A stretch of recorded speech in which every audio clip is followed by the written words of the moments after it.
and imperialist blockade which has attempted to strangle this beautiful country and its courageous people for over 50 years. The blockade on Cuba is not just a war on the Cuban people. It represents an ideological assault on workers and oppressed peoples worldwide. Its imposition is symbolic of the battle between neoliberalism and socio-economic equality, between imperialism and internationalism, between capitalism and socialism. Because while the governments of the US and the UK continue to attack the living standards of the poorest people, they criticise Cuba. They despise Cuba for what it stands for and what its people have achieved since 1959. To the neoliberal governments of the West, it is simply unthinkable that poor people should receive education and free healthcare. It is simply intolerable to the capitalist class that the world's resources be distributed according to need and not want or greed.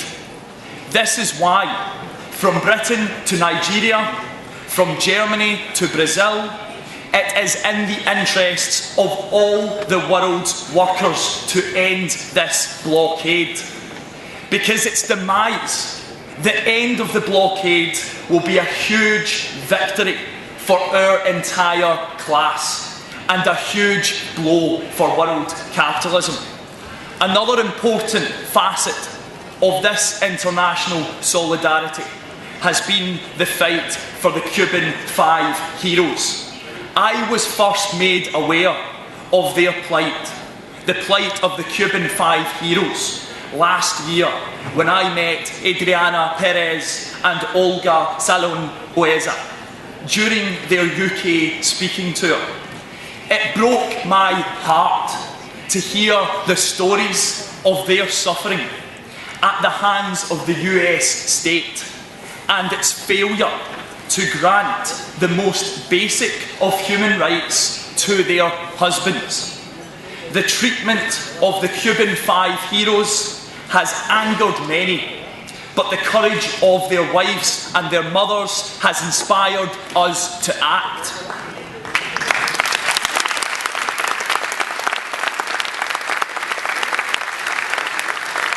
Last month, compañeras y compañeros, more than 70 of the British Parliament, members of the British Parliament, signed an open letter to the US Secretary of State, John Kerry, to demand that Olga and Adriana be granted visitation rights to see Gerardo and Rene for the first time in 15 years.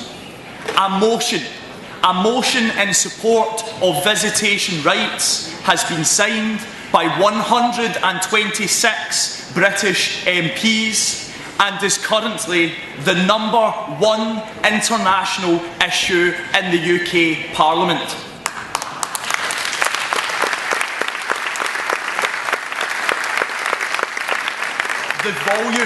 The volume and diversity of that support received in the UK is testament to the hard work of the British trade union movement via the Cuba Solidarity Campaign.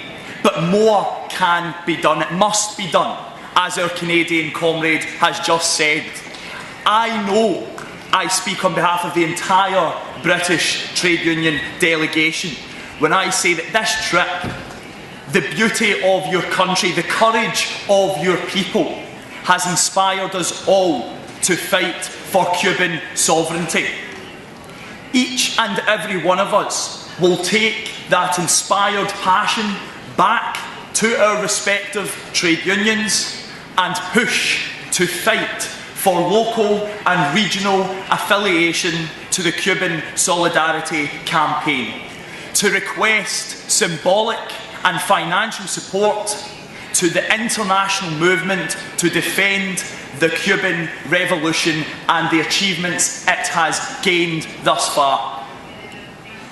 In the last 7 years, compañeras y compañeros, 300 British trade union delegates, young British trade union delegates, have had the same incredible opportunity as we have had this week. So it's only right, it's only fair that we return that favour, which is why, as the representative for young members on Britain's biggest trade union, Unite the Union, I will personally lobby my union to support the delegation of at least 2 young Cuban trade unionists to do a speaking tour of the UK this year. They need to teach the people of Britain, the workers of Britain, the trade unionists of Britain, what Cuba is about. They need to smash the myths of capitalism that is perpetuated throughout the British state, and they must teach the people of Britain what Cuba is really about. Compañeras y compañeros, on Tuesday we visited Santa Clara and were reminded by the martyrdom of our comrades, of the revolutionary spirit which brought down the Batista dictatorship.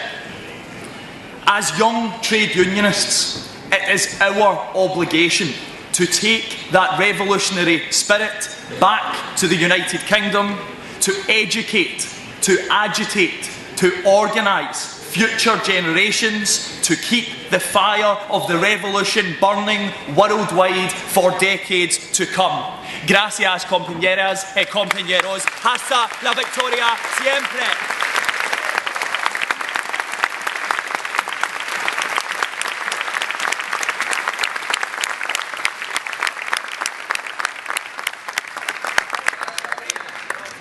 Es la 1 de la tarde. Yo debo cumplir con las exigencias de ustedes. Pero si